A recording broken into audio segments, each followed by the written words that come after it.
Hi and welcome back, folks. Hope you all had a great day out there. We got another good, stellar video for you today. If you do like XLM content, click that like button below. Give us a big thumbs up. Definitely helps us out, as well as come on into the community. Join us by clicking that subscribe button while you're down there. It's absolutely free. Now, lately the market has been sideways as we await to hear what Jerome Powell and the boys over at the Fed have in store for us rate hike wise. Now, there seems to be a bit of fear in the air as we are not quite out of this bear market and are still kind of licking our wounds from FTX as well as the overall disastrous 2022. Now, news has recently surfaced that in Davos at the World Economic Forum, China's company Red Date Technology has created that UDPN, or Universal Digital Payments Network, that many are saying is threatening of technology created by both Stellar and Ripple as well as others. So while I am actually here today to tell you that those who doubt Stellar and Ripple pump the brakes.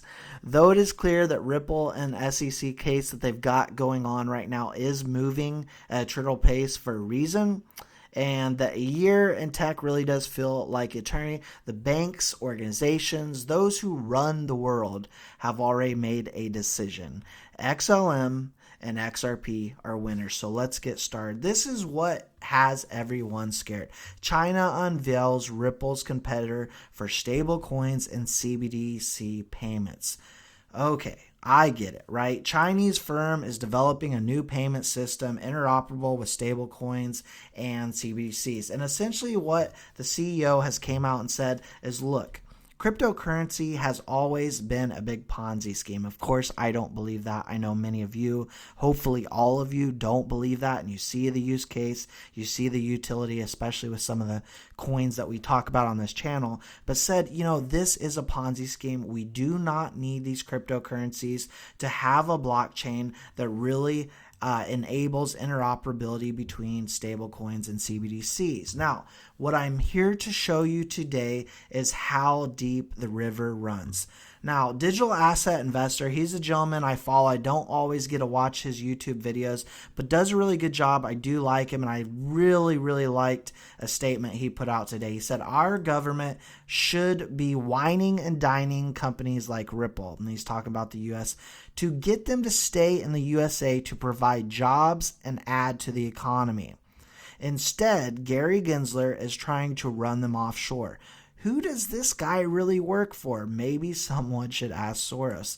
And this is one of those things that I've been saying for a long time. I've been pounding my fist on the table like, look, economic conditions are not good. They are not great at all. And they have been pretty bad for some time, ever since the pandemic, right? And so we've been fighting inflation. We're fighting now interest rates are hurting our economy. We have an okay labor market, but not the best, obviously. And they're working their tails off to get inflation down. So really the point here is, why are they trying to move out of the U.S.?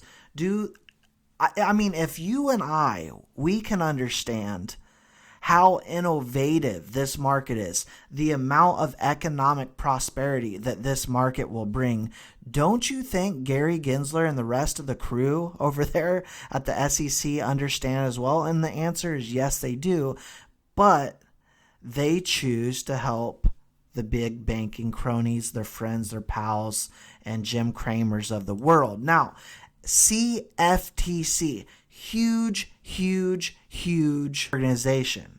Now, they've been around for 150 years.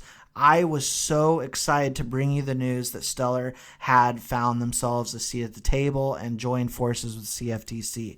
This is an organization created in 1974 with over 600 employees, 677 as of 2021. They are going to have a huge say in the way in which this market moves forward.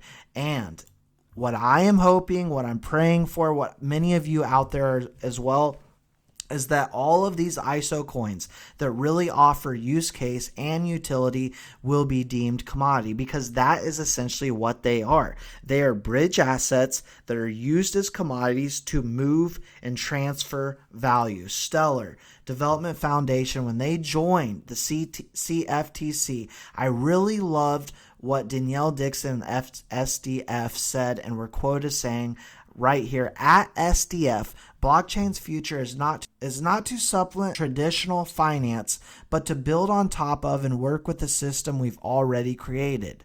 This vision requires blockchain and traditional finance to work together and to ensure the systems are interoperable to work as seamlessly as possible.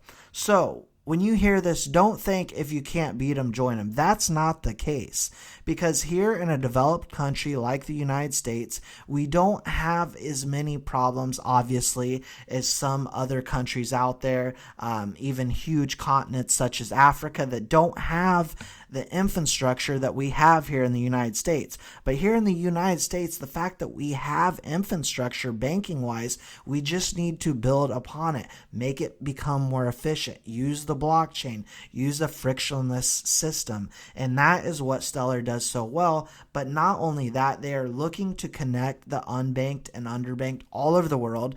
And this is where they will really dominate and connect the entire world. Now, this gentleman here, or woman, I'm not sure who is behind the screen here, but XX underscore 1133 underscore 1221 underscore 11, a lot of numbers there, does put out a lot of good content, and here he's showing all the connections. We talk about Stellar and IBM quite a bit because this is a huge partnership they have where they created WorldWire, and this is really what got us to the point of being ISO compliant.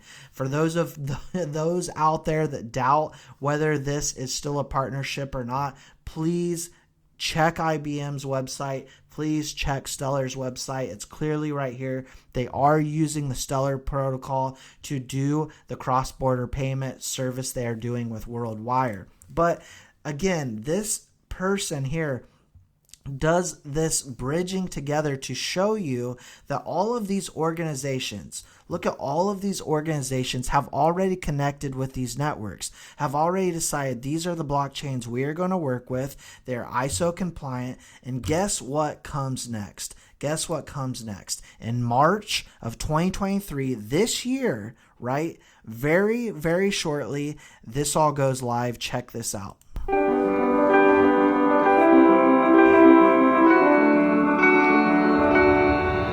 March 2023 is right around the corner. That's the start of the Swift community's migration to ISO 20022 for cross-border payments and reporting. Whether you're adopting ISO 20022 from this date or not, it's important to understand the impact of this change on your business. Learn more about the steps you need to take before March to ensure that you're ready. And we're here to support you. All the information you need to get ready is on swift.com, or reach out to your Swift account manager. But most importantly, don't wait. Start today and get ready for ISO 20022 for CBPR+.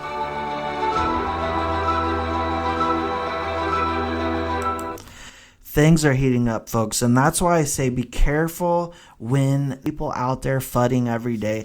This is what's happening in the real world. We have Arizona Senator, centralized digital money controlled by central banks is slavery, decentralized Bitcoin is freedom. Now, I put all my money in XLM, XRP, and other ISO compliant coins. That's where I like to invest. Obviously not financial advice, not a financial advisor. But I do believe Bitcoin is safe in the long run as well. The point here is decentralization. The point here is connecting networks all over the globe, and that the world of finance is so big.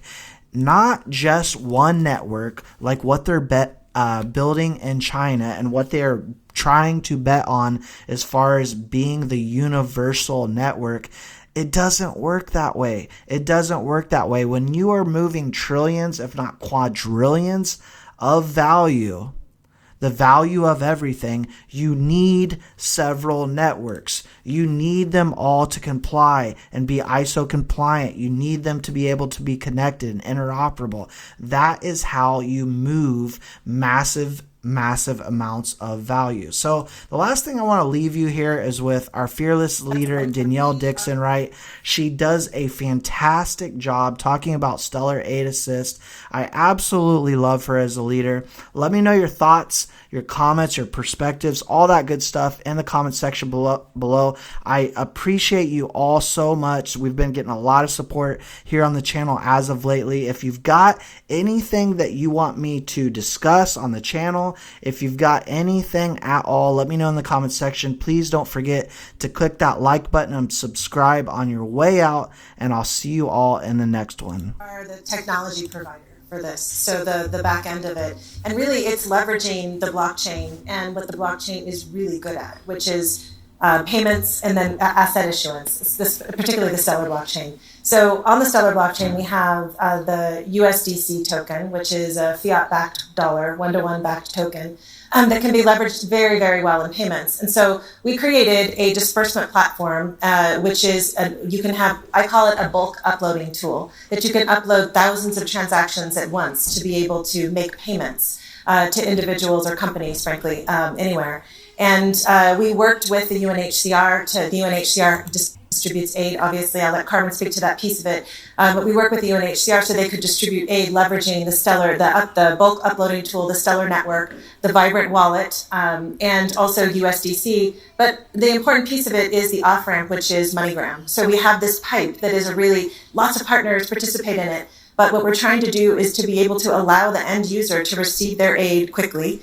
In this case, it's they can have their aid within 2.5 minutes of receiving the first text that they get that tells them to download the Vibrant app. So then they receive the aid in the app, and then they can walk into MoneyGram, and they can choose to take out all of the aid at that point in their local currency, or they can choose to put it in their bank account, or they can choose to hold it. So it's a pretty remarkable, from the standpoint of transparency, from instantaneous distribution, from the notion of making sure that there is security in the process, and traceability, so you can see exactly where the aid flew. So that's what we did, and we worked with the UNHCR to make that happen.